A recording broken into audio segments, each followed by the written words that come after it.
From the outside, this is the kind of place people might warn you not to go. Western Tibet, a border town, a restricted zone on the high plateau, a small Tibetan city perched at 4,200 meters above sea level, near the fading edges of China's map. What kind of life exists here? Harsh, isolated, empty, forgotten, maybe even dangerous? Or is it something entirely different? In the far western reaches of Tibet, beyond mountains and memory, lies a town few have heard of. Yet it beats at the heart of a mysterious land, Gar.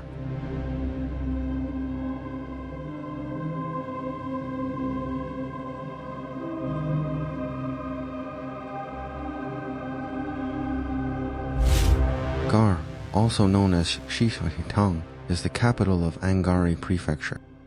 It stands near the borders of India, Nepal, and Pakistan, the rooftop of the world.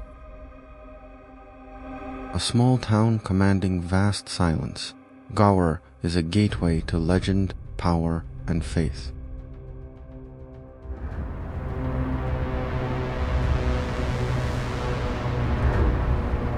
To reach Gar is to conquer distance itself. Here, altitude soars over 4,200 meters, oxygen thins, roads vanish into endless plains. The road from Rudig to Gar is not just a stretch of asphalt. It's a bridge between silence and civilization. For hours, the world is nothing but sand, stone, and sky. The wind sketches patterns on the earth. The mountains stand like frozen waves, unmoved by time. You pass herds of wild yaks, streams that glitter and disappear like dreams, and endless open plains. No towns, no traffic, only the steady hum of tires and the slow beating of your own heart. The further you go, the smaller you feel. And yet, the closer you get to Gar, the more you sense something waiting. A city, a heartbeat, a human warmth hidden beyond the vastness. After hours of barren road, you don't expect this. A bubbling pot of Tibetan hot pot, filled with yak meat, seafoods, and veggies. Here, food is more than survival, it's identity. It's warmth. It's resistance to cold and solitude.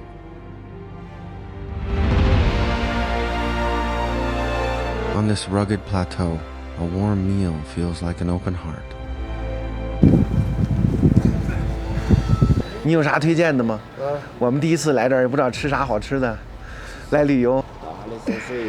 你是本地人吗？本地有啥特色最好吃的？我想。我是湖南的。你是哪里的？湖南的。湖南的。我去过长沙。我还想吃点湖南菜呢。那行吧，我随便找一家吧，谢了啊。My first steps in Gar felt uncertain. The buildings looked newer than I expected, but the wind still bit hard. People walked fast, wrapped in thick coats, speaking languages I couldn't fully grasp. It didn't feel unwelcoming, just unfamiliar. And in that unfamiliarity, a quiet tension grew inside me, until I opened the door to a Tibetan restaurant.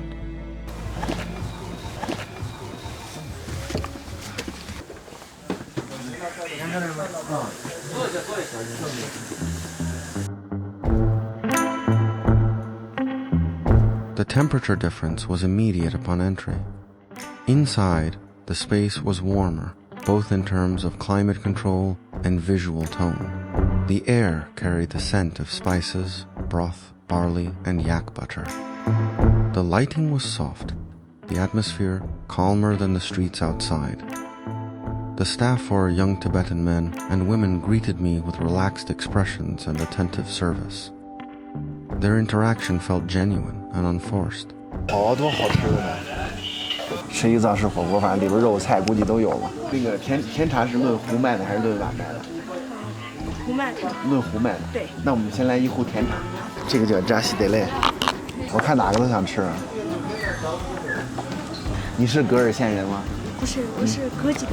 格籍。哦。你应该跟你打招呼，应该叫扎西贝莱。这个是什么呀？这个？这是玉米和这个黑色叫卓玛。卓玛。对，卓玛。这个是什么？这是新科做的。新科。对。味道是辣甜的。辣甜的，那我们再来个青稞粒粒香，然后我们吃不了我们就带走吧。A few minutes earlier, I had been just another passerby. Here, I was acknowledged and received without hesitation. 这个我帮你了，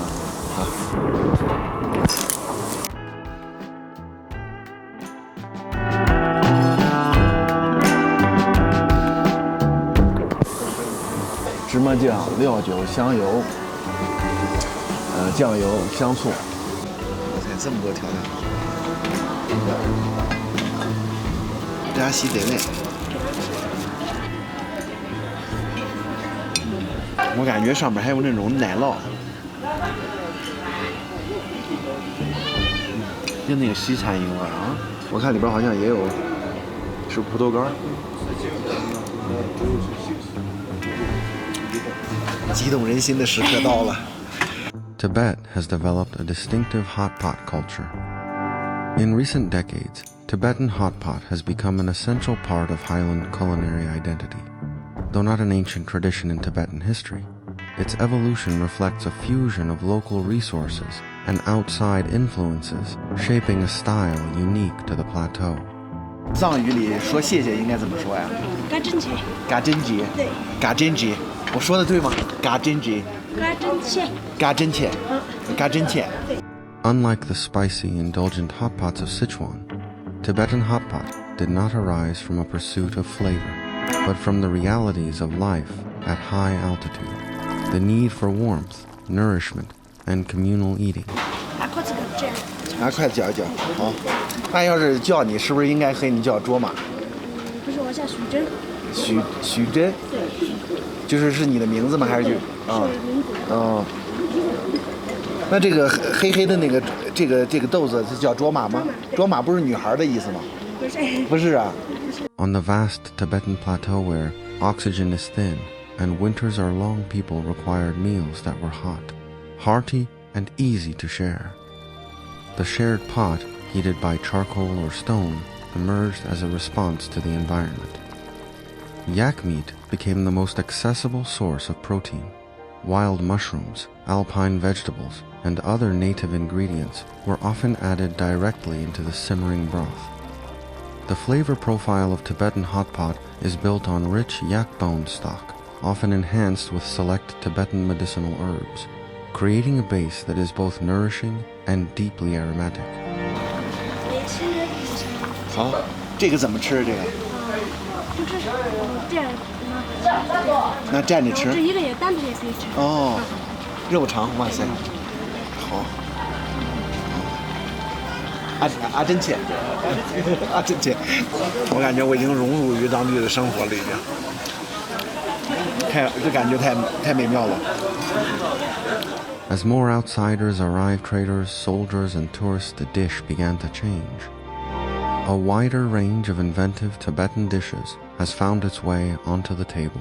Roasted barley grains paired with house-baked Tibetan bread, or a creative dish that blends a native plateau herb with local dairy, retaining the essence of nomadic life while offering a surprising delicacy.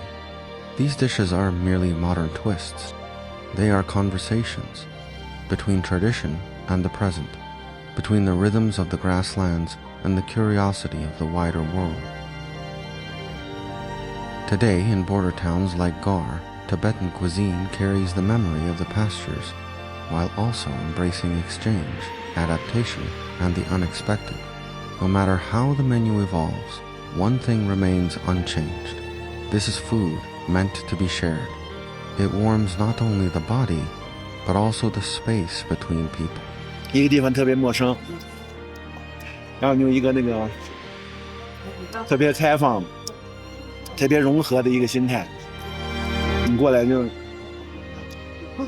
慢慢的随着学习，随着了解，那在学习当地方，哎，慢慢你感觉你也融入于这个环境，这个感觉，这种融入于陌生环境的感觉是特别美妙的。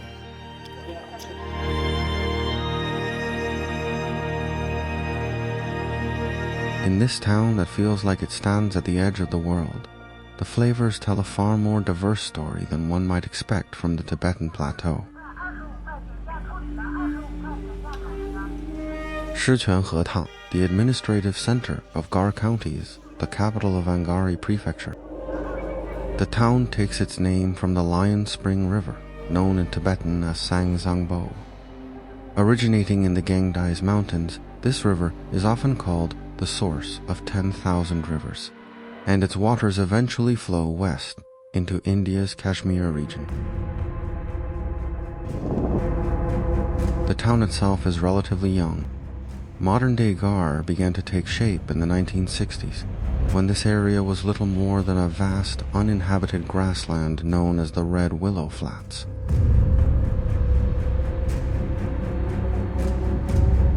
From a few hundred settlers, the population has grown to tens of thousands, making it one of the most vibrant towns in western Tibet. Today, this town serves as the region's hub for transportation, commerce, and tourism. Walk through its streets, and you'll notice that some roads are named after inland cities across China, a reflection of the decades-long national aid to Tibet programs. These interprovincial partnerships brought more than roads, schools, and hospitals. They brought flavor, diversity, and a subtle kind of cultural texture. Some of the town's most unexpected foods arrived this way, like donkey meat flatbread, a specialty introduced by construction teams from Hebei province. And somehow, it fits here in warmth and true to the high-altitude air. 一般来我们这儿都吃板肠、驴肉、砂锅。你是河间的吗？ In northern China, there's a saying, dragon meat in heaven, donkey meat on earth. In provinces like Hebei, donkey meat has long been prized not just for its tenderness, but for its symbolism, simple, hearty, honest. 我这一路啊，净吃方便面了，终于吃回正道的饭了。 It's typically slow braised, sliced thin, and served inside a crisp, freshly baked flatbread, 弄挨所烧. In the cold, a steaming clay pot of donkey bong soup offers warmth that's as much emotional as physical. That's why walking down a street in Gar and catching the unmistakable aroma of donkey meat stew and roasted flatbread feels unexpected, and yet it makes perfect sense. Many of the people who helped build this town came from Hebei, engineers, workers, support teams. They brought more than concrete and road maps. They brought their food, their rituals, their taste of home, and in doing so, left behind something that took root in this high-altitude soil. And this isn't the only surprise. The flavors of Gar don't stop at Hebei-style comfort food. This high-altitude town has become, in many ways, a shared table where culinary memories from across China quietly converge.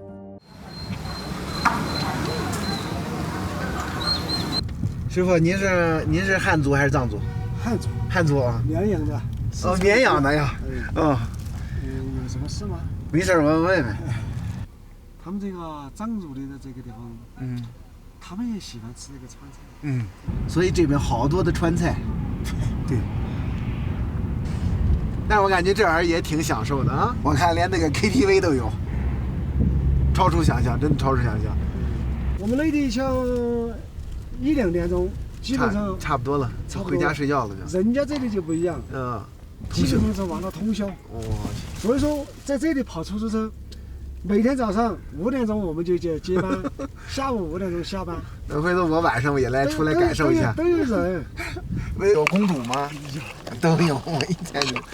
他们这里大型一点的就是800啊。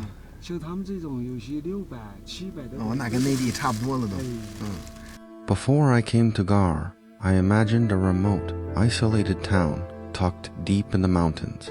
But then, the taxi driver casually told me, life moves a bit slower here, but almost everything you can find in the lowlands, we have it too. That one sentence began to shift my view of this place. 在这儿吃了个鱼火，19一个。这次在这儿吃个烤鱼的。 Fresh fish, carefully scored and marinated, layered with chopped garlic, chilies, and vegetables, sizzles on a hot iron tray. A fiery overture written in oil and spice. The scent is bold, numbing spicy, unmistakably Sichuan. Another flavor, quietly sewn into the fabric of Gar's evolving identity. And yet, as the last steam from the grilled fish rises into the air, something unexpected is about to arrive with the night. Because this town perched on the Tibetan plateau, near the edge of China's western border, has not only embraced culture from inland provinces, but, more astonishingly, has opened its doors to the west. Soon, under the vast plateau sky, a different kind of dining table will light up. Ungar will reveal its most surprising side yet. 西藏啊，兄弟们，真牛逼！剔骨来个剔骨，168。铁板鱿鱼、干锅虾、干锅中翅、干锅猪蹄儿、干锅排骨、泡椒猪肝，我操，泡椒蘑菇。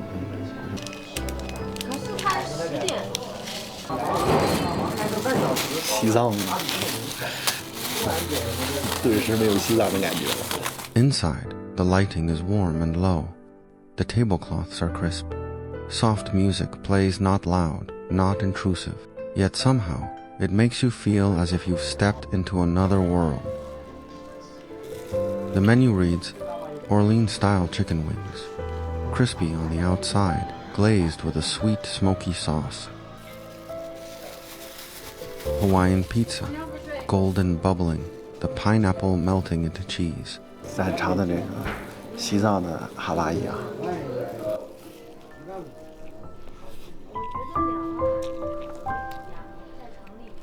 剔骨上来了。 A T-bone steak, thick, perfectly charred, medium well.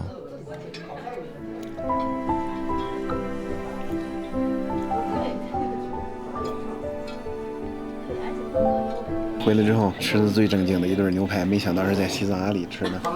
And between them all, a familiar comfort. A steaming bowl of sweet rice wine soup with glutinous rice balls.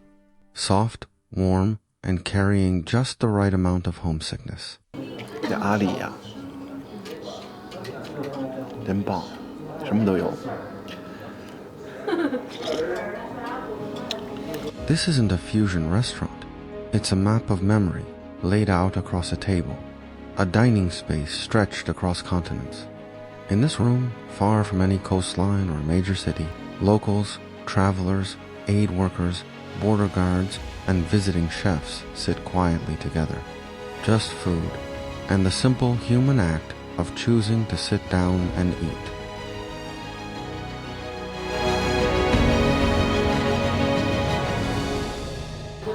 现在晚上10点了，我在这个阿里的这个首府，我就随便找了家茶餐厅，我进来一看，啥都有，挺上的。然后都跟这个首府叫石泉河镇。我这白天我在这儿溜达溜达，我觉得叫个市也不过分，应该叫石泉河市。哎，就除了海拔高点4000多米，我是真没看着跟内地城市有啥区别。 This is Gar's quiet contradiction. A lonely outpost perched on the rooftop of the world, and yet so unmistakably connected to it. It has welcomed flavors from Hebei and Sichuan, and, almost without a sound, absorbed styles from New York and Honolulu. Here at 4,200 meters, culture doesn't just pass through, it stays. And none of this was announced. It happened silently, in the salt and the fire, in the milk and a chili, between a bowl of fermented rice balls and a well-seared steak. As knife and fork gently touch porcelain, you begin to understand. Belonging isn't always born of familiarity. Sometimes it comes from a glance that recognizes you, a seat at the table in a place far from home, offered without question. Gar may not be the final destination, but it feels like a table along the way, a place where tired stomachs and uncertain souls can pause and quietly belong.